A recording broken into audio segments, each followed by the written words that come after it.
Ako ste poput mene, volite ugodne mirise, zar ne? Vjerojatno imate svoj omiljeni miris, stavite ga na sebe i uživate.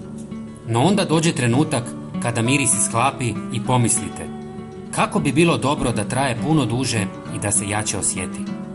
Gospodo, danas ću s vama podijeliti jedan od mojih omiljenih trikova sa kojim produžujem vijek trajanja mirisa i do 5 puta. Sve što trebate napraviti jest namazati vazelin na mjesta gdje stavljate parfem. Dakle, prvo uzmete malo vazelina, namažete na kožu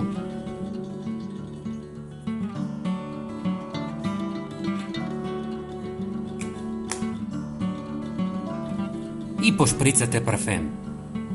I što se događa?